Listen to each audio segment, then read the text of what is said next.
সম্পর্ক হলো সুন্নত বেদাতের সম্পর্ক হলো ইবাদতের ভিতরে, ইবাদতের বাহিরে না। ইবাদতের জন্য আর ইবাদতের ভিতরে, ইবাদতের মধ্যে, দুটার মধ্যে আকাশ পাতাল পার্থক্য আছে। ইবাদত আর ইবাদতের উপকরণে পার্থক্য আছে। একটা ইবাদত আর একটা ইবাদতের উপকরণ। মসজিদে সালাত আদায় করেন, এটা হলো ইবাদত। কিন্তু মসজিদে এসি লাগাইছেন, ফ্যান লাগাইছেন, তারপরে আপনার টাইলস লাগাইছেন, এগুলা ইবাদত না, এগুলা ইবাদতের উপকরণ। ইবাদতের উপকরণ কিয়ামত পর্যন্ত যত নতুন নতুন আসবে তত নতুন নতুন লাগাইবেন, কোন সুন্নত বেদাতের কোনো সম্পর্ক নাই। কিন্তু ইবাদতের ভিতরে জুমার নামাজ নবী সাল্লাল্লাহু আলাইহি ওয়াসাল্লামের যুগে 2 রাকাত, কিয়ামত পর্যন্ত 2 রাকাত।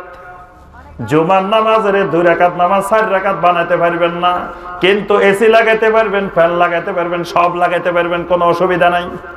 একটা ইবাদত আর একটা ইবাদতের জন্য। নবী সাল্লাল্লাহু আলাইহি ওয়াসাল্লামের যুগে কোরআনে কারীমের মধ্যে হরকত ছিল না, জের জবর ছিল না, পেশ ছিল না। নবী সাল্লাল্লাহু আলাইহি ওয়াসাল্লামের যুগে আয়াত যেগুলা ছিল কিয়ামত পর্যন্ত এগুলাকে বাড়ানো যাবে না, কমানো যাবে না। নবী সাল্লাল্লাহু আলাইহি ওয়াসাল্লামের যুগের কোরআন কিয়ামত পর্যন্ত কোরআন। কিন্তু কোরআন তেলাওয়াতের সুবিধার্থে, কোরআন তেলাওয়াতের জন্য, কোরআন সহজভাবে বোঝার জন্য, কোরআনে কারীমকে সহজভাবে উপস্থাপন করার জন্য এটাকে আপনি ফাড়ায় ফাড়ায় ভাগ করতে পারবেন, জের জবর লাগাইতে পারবেন, হরকত লাগাইতে পারবেন, তাফসীর করতে পারবেন, এটাকে ফাড়ায় ফাড়ায় আপনি আলাদা আলাদা করতে পারবেন। যেভাবে সুবিধা হয় রুকুতে রুকুতে ভাগ করতে পারবেন, মঞ্জিলে মঞ্জিলে ভাগ করতে পারবেন, পৃষ্ঠায় পৃষ্ঠায় ভাগ করতে পারবেন। এটার সাথে সুন্নত বেদাতের কোনো সম্পর্ক নাই। এরকম প্রত্যেকটা জিনিসের সাথে খেয়াল রাখতে হবে, এটা কি ইবাদত না ইবাদতের উপকরণ। ইবাদতের উপকরণ হলে আপনার এটার সাথে সুন্নত বেদাতের সম্পর্ক নাই। সুন্নত বেদাতের সম্পর্কটা কিসের সাথে? ইবাদতের সাথে। তাহলে 2 নম্বরে যেটা বলছি, ইলম লাগবে হেদায়েত পেতে হলে, জাহালাত থাকলে হেদায়েত পাওয়া। তাহলে ইলমটা কি? আল্লাহ পাক যেখানে বলছেন উলামারা আল্লাহকে ভয় করে, হাসান আল বসরি রাহিমাহুল্লাহ বলেন আল্লাহ রাব্বুল আলামিন এখানে উলামা বলছেন তাদেরকে মান খাশিয়ার রহমান বিল গায়ব, যারা আল্লাহ রাব্বুল আলামিনকে ভয় করে তাদেরকে বলা হয় উলামা। বস্তা বস্তা ইলম আছে, আল্লাহর ভয় নাই, তারা উলামা না। ইলম কম, আল্লাহর ভয় বেশি। ইলম কম, খাশিয়াতুল্লাহ বেশি, আল্লাহর ভয় বেশি। তাহলে যে লোক আল্লাহরে চিনে সে আল্লাহরে ভয় করে। আল্লাহরে চিনার নাম হলো ইলম, আল্লাহকে চিনার নাম। ধরুন আমি বাসে করে যাইতেছি বা আপনাদের এখান থেকে লঞ্চে উঠছি, লঞ্চে আমারে কেউ চিনে না, তো অন্য মানুষ যেমন ওই ইমাম হোসেনও তেমন। কি বলেন? কেউ ধাক্কায় ফেলাই দিব, কেউ ঠেলিয়ে দিকে নিব, কেউ ঠেলিয়ে দিকে নিব, কারণ চিনে না। আবার কেউ যদি চিনে, উনি আমাদের ডক্টর ইমাম হোসেন চিনছে, আল্লাহু আকবার, হে দলিল যাই শাহেক এখানে বসেন, শাহেক কি খাইবেন, শাহেক এই করেন, পাগল বানাই ফেলবো না? কেন এরকম করছে? সে আমারে চিনছে। আল্লাহ রাব্বুল আলামিনকে আল্লাহর যে গোলাম চিনবে, আল্লাহর ওই গোলাম আল্লাহ রাব্বুল আলামিনকে ভয় করবে। যেই যত বেশি চিনে সেই তত বেশি আল্লাহরে ভয় করে। এই জন্য যেই যত বেশি আল্লাহরে ভয় করে সে তত বড় আলেম। সুবহানাল্লাহ, এটার নাম ইলম। এই ইলম না থাকলে এটার নাম জাহালত। আবু জেহেলের কাছে জ্ঞান বুদ্ধি কম ছিল নাকি? ওরে আল্লাহ, হে হে যুগের বড় বুদ্ধিজীবী, পৃথিবীর সবচেয়ে বড় বুদ্ধিজীবী আবু জেহেল, জ্ঞানে ভরপুর। কিন্তু ওই জ্ঞান দিয়ে, ওই ইলম দিয়ে সে আল্লাহ রাব্বুল আলামিনকে চিনতে পারে নাই। তার ঘরের পাশে আল্লাহ রাসূল সাল্লাল্লাহু আলাইহি ওয়াসাল্লাম, আল্লাহ রাসূলকে চিনতে পারে নাই। সে কোরআন চিনতে পারে নাই, দিন চিনতে পারে নাই। এজন্য আল্লাহ রাসূল সাল্লাল্লাহু আলাইহি ওয়াসাল্লাম বলছেন এটা ইলম না, এটা জাহালত। এটা আবুল হাকাম না আবু জাহাল। তাহলে আপনি বিরাট বিরাট পিএইচডি ডিগ্রি করছেন, বিরাট বিরাট কিছু করছেন, কিন্তু আল্লাহরে চিনতে পারেন নাই, তাওহীদ চিনতে পারেন নাই, শিরক চিনতে পারেন নাই, সুন্নাত চিনতে পারেন নাই, বেদাত চিনতে পারেন নাই। আপনার এটা ইলম না, এটা জাহালত।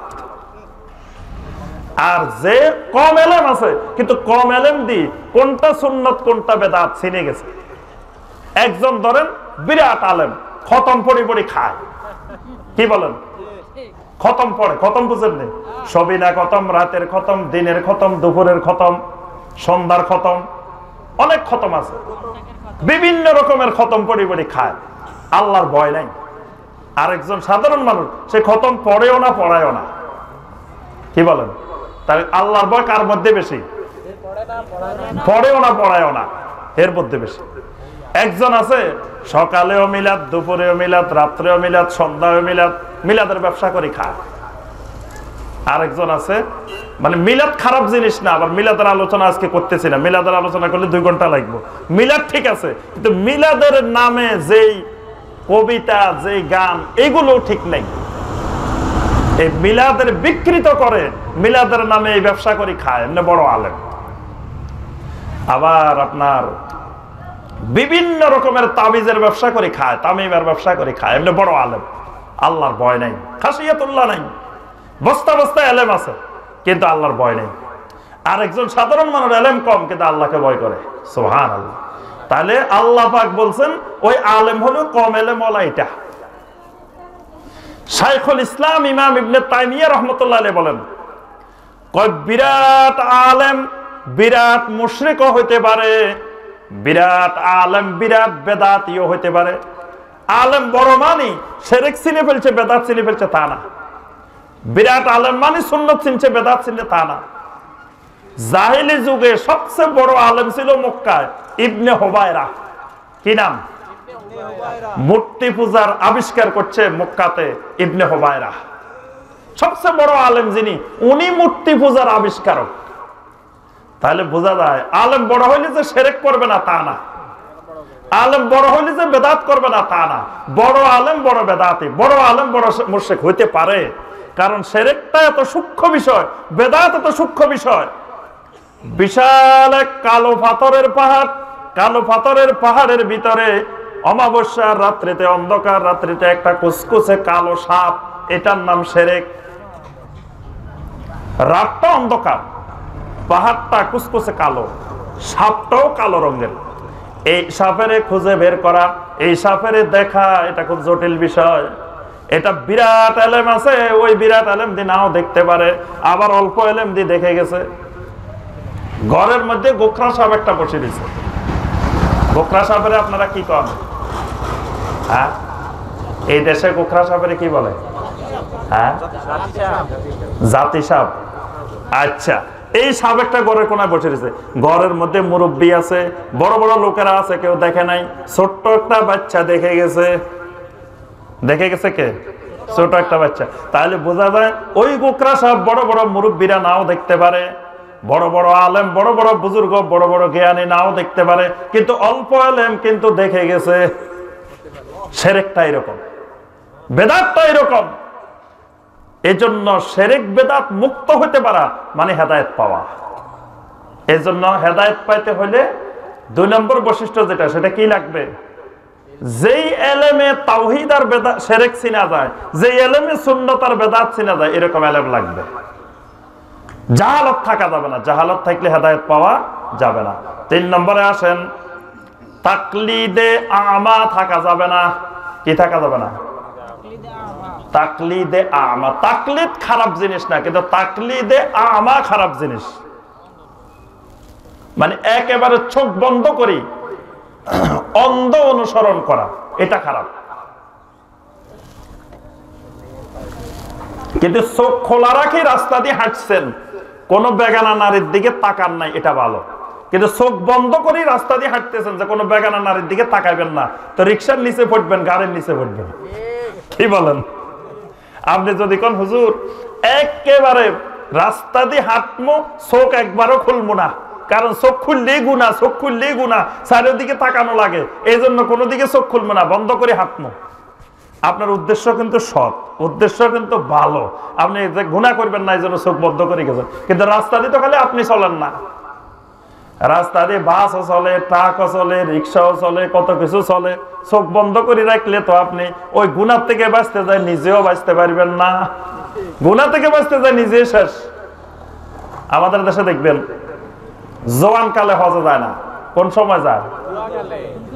কয় বাইরে এখন হজে গেলে কিন্তু হজ ধরে রাখতে পারবে না, এখন গেলে হজ ধরে রাখা যাবে না। কোন সময় যাইতে হইব?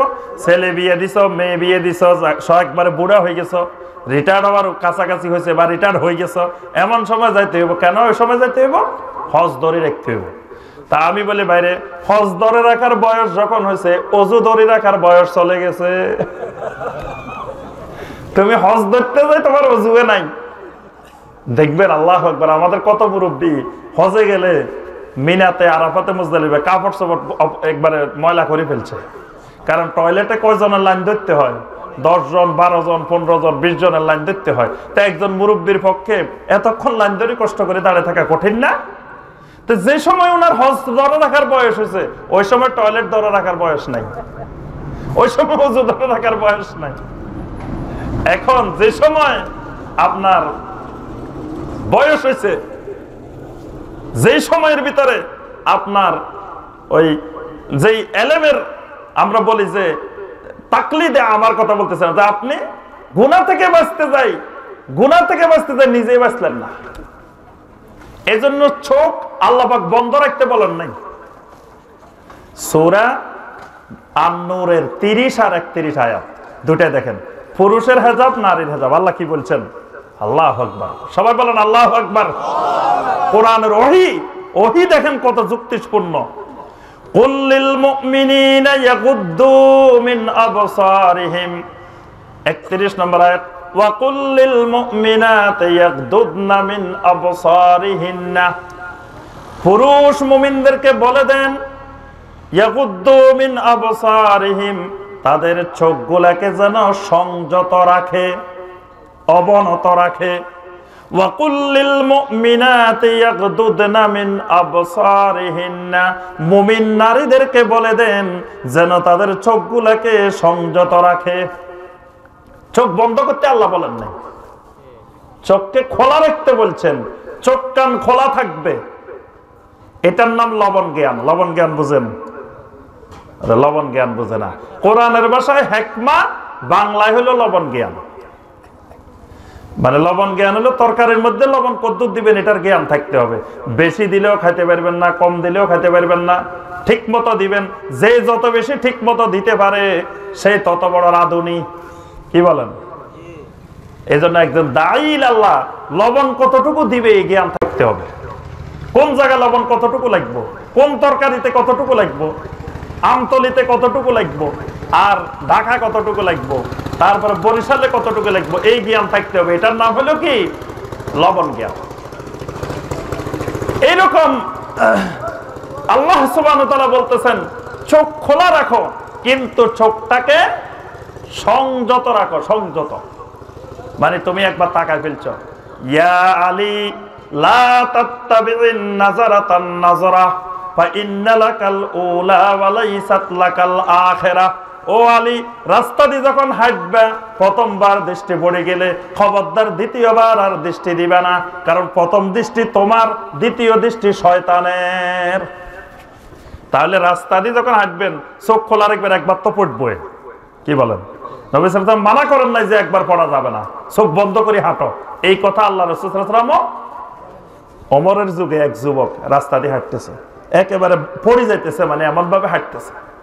ওমর রাদিয়াল্লাহু তাআলা দেখে, কি রে এত বড় যুবক, এই তো হাঁটবো একবারে বুকেরে ফুলাই, এই দেখে মরার মতো হাঁটে। ওমর তারে ধরছে রাস্তা দিয়ে, দেখে, এই যুবক তোমার কি হয়েছে? কয়, আমি আল্লাহর ভয়ে এমনি হাঁটতেছি। কোরআনের আয়াত বলছে, ওয়া ইবাদুর রহমান আল্লাযীনা ইয়ামশুনা আলাল আরদি হাওনা। ইবাদুর রহমান তারা যারা জমিনের উপরে চলতে বিনয়ী ভাবে চলে, এজন্য হে বিনয়ী ভাবে চলতেছে। ওমর রাদিয়াল্লাহু তাআলা বলেন, ও যুবক, এটার নাম বিনয়ী চলা না, মরার মতো চলা, এটা বিনয়ী না। বিনয়ী হলো তুমি ভদ্রভাবে চলা, রাস্তা দিয়ে চলবা সুস্থভাবে, কিন্তু ভদ্রভাবে চলবা। ভদ্র মানুষের চলা আর বখাটের চলা দুটা কিন্তু ভিন্ন রকম। দেখলে বোঝা যায় এটা ভদ্র ছেলে না বখাটে ছেলে। এই জন্য আল্লাহ পাক বলছে এখানে ভদ্রভাবে চলতে, মরার মতো চলতে কয় নাই। এই জন্য চোখ খোলা রাখতে হবে। চোখ বন্ধ রাখলে হেদায়েত পাবে না। চোখ খোলা রাখতে, চোখকে কন্ট্রোল করলে, চোখখান খোলা রাখলে হেদায়েত পাবে। সুবহানাল্লাহ। চোখ বন্ধ করে রাখা, এটার নাম তাকলিদে আমা। চোখ খোলা রাখবেন, কিন্তু খোলা রেখে সতর্ক থাকবেন, এটার নাম হলো ইত্তেবা এবং তাকলিদ। তাকলিদ জায়েজ, কিন্তু তাকলিদে আমা জায়েজ নেই। তাকলিদ মানে অনুকরণ করা, তাকলিদ আমা মানে অন্ধ অনুকরণ করা। অন্ধ অনুকরণ ইসলামে হারাম, কিন্তু অনুকরণে অসুবিধা নেই। কারণ আপনাকে তো অনুকরণ করতে হবে কাউকে না কাউকে। যে লোকটা কিচ্ছু জানে না, কোরআন হাদিসের কিচ্ছু বোঝে না, একটা শব্দও জানে না, বিসমিল্লাহ কইতে অন্য কিছু বলে বসে থাকে, আউযুবিল্লাহ জানে না, বিসমিল্লাহ জানে না, এই লোকে কেমনে আমল করব? কি বলেন? এই লোকে তো কারোর না কারোর অনুসরণ করতে হবে, তাকলিদ করা লাগবে তার। এই লোকে তার আশেপাশে যে সমস্ত ওলামায়ে কেরাম আছে, এই ওলামায়ে কেরামদের মধ্য থেকে যার উপরে সে বিশ্বস্ত, যারে মনে করে যে উনি কোরআন সুন্নাহর ভালো আলেম, উনি কোরআন সুন্নাহ ভালো জানেন, উনারে ফলো করবে, এর বাইরে তার আর উপায় নেই। কিন্তু যাকে আল্লাহ রাব্বুল আলামিন কিছু জ্ঞান দিয়েছেন বোঝার মতো, সে তার চোখ কান খোলা রেখে ওইভাবে অনুকরণ করা যাবে না। সে বিভিন্ন জায়গা থেকে এলেম নেবে, বিভিন্ন ওলামাদের হালাকায় বসবে, মাজলিসে বসবে, বিভিন্ন মাধ্যম থেকে নেবে, নিয়ে তার জ্ঞানে যেটাকে হক মনে করবে ওই হকটা অনুসরণ করবে।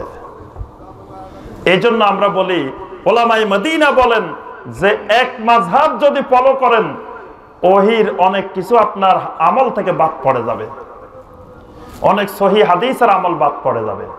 এই জন্য 4 মাযহাবকে আপনি একসাথে ফলো করেন, তাহলে সমস্ত ওহী 4 মাযহাবের মধ্যে চলে আসছে। সুবহানাল্লাহ। এই জন্য কোন ভাই যদি বলে যে লা মাযহাবি, এরা মাযহাব মানে না, এটাও সত্য নহে। মাযহাব আমরা অবশ্যই মানি, আমরা মাযহাব বিরোধী না। মাযহাবের সাথে আমাদের কোনো বিরোধ নাই, মাযহাবের সাথে বিন্দু মাত্র কোনো বিরোধ নাই। আমাদের বিরোধ শিরকের বিরুদ্ধে, বেদাতের বিরুদ্ধে, মাযহাবের বিরুদ্ধে না। আমাদের পক্ষে আমরা তাওহীদের এবং সুন্নতের। সুতরাং কোন আলেম ওলামার আমরা বিরোধী না, কোন দলের বিরোধী না, রাজনৈতিক অরাজনৈতিক কোন দলের বিরোধী না, কোন আলেম ওলামার বিরোধী না, কোন পীর সাহেবের বিরোধী না। ওনাদের সাথে আমাদের কোনো বিরোধ নাই। আমাদের বিরোধ দুটা জিনিসের সাথে, শিরকের সাথে, বেদাতের সাথে।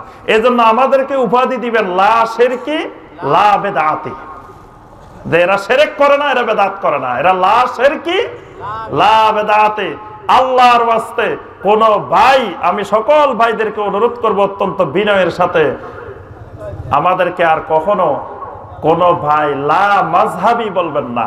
এইটা বললে আমাদের বিরুদ্ধে অপবাদ, এবং আমাদেরকে যদি আপনি কুধারণা পোষণ করে গালি দিয়ে শব্দটা বলেন, তো কিয়ামতের ময়দানে আপনাকে জবাবদিহি করতেই হবে। কারণ আমরা কখনো মাযহাবের বিরুদ্ধে আমরা কোথাও কোনো আলোচনা করি না, কোনো কথা বলি না। আমরা মাযহাবের পক্ষে।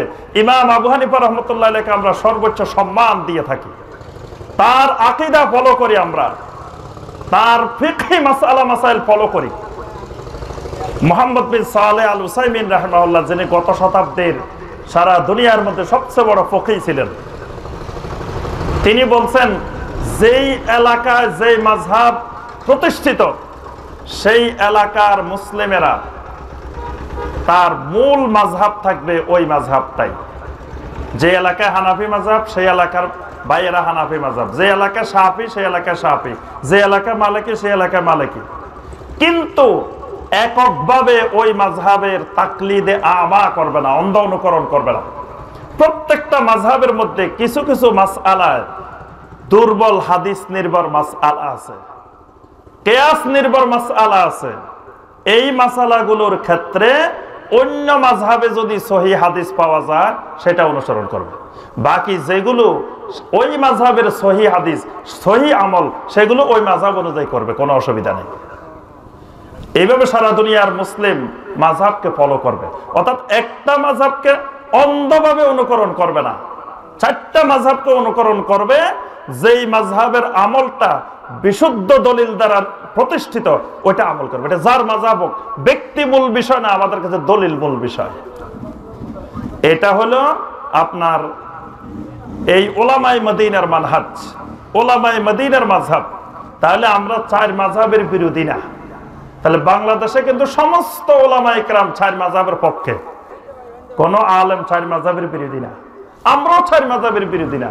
তা আমাদেরকে কেন আপনি লা মাযহাবি বলবেন? তা আমরা লা মাযহাবি, তো আপনিও লা মাযহাবি, কি বলেন? এজন্য আমাদের আন্দোলন, আমাদের দাওয়াত শিরকের বিরুদ্ধে, বেদাতের বিরুদ্ধে। কিন্তু আবার কোন ভাই যদি বেদাত করেন, আমরা ওই ভাইয়ের বিরোধী না। কারণ ওই ভাই বোনেরা যদি জানতো, বুঝতো এটা বেদাত, তারা বেদাত করতো না। বাংলাদেশে একজন মুসলমান খুঁজে পাবেন না যে বলবে যে আমি শিরকের পক্ষে, বেদাতের পক্ষে। অনেক ভাই বোন শিরককে শিরক না বুঝে মনে করতেছেন যে এটা ইবাদত, ইবাদত করে, শিরক দিয়ে ইবাদত করে, তারা এটাকে শিরক মনে করে না। বেদাত করে, সুন্নত মনে করে, এটাকে বেদাত মনে করে না। কেউ যদি বুঝতো এটা শিরক, এটা বেদাত, তাকে আপনি কয়েক কোটি টাকা দিয়েও শিরক বেদাত করাতে পারতেন না।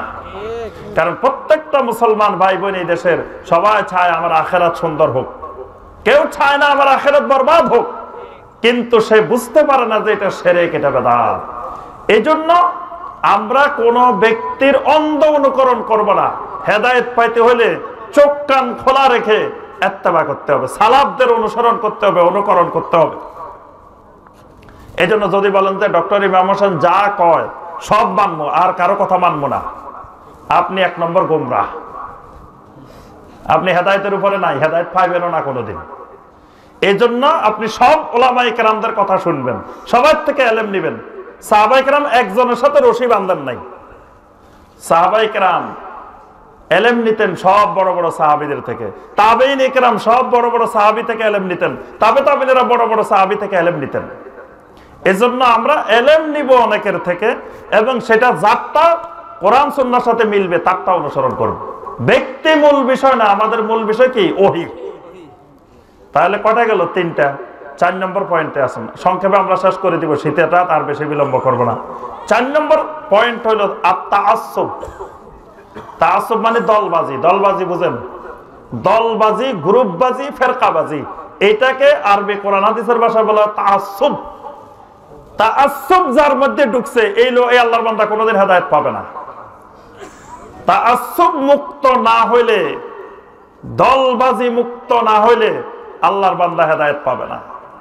কারণ তাআসসুব এমন এক জিনিস, আপনি একটা গ্রুপে ঢুকছেন, এই গ্রুপে যা করব আপনি কবেন যে সব ভালো, আরেক গ্রুপে ভালো করলেও আপনি কবেন যে খারাপ।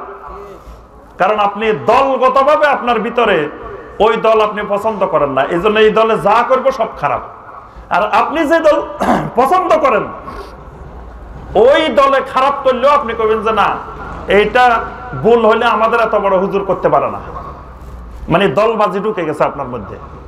দলবাজি থেকে বের না হইলে কোরআন সুন্নাহর হেদায়েত পাওয়া সম্ভব।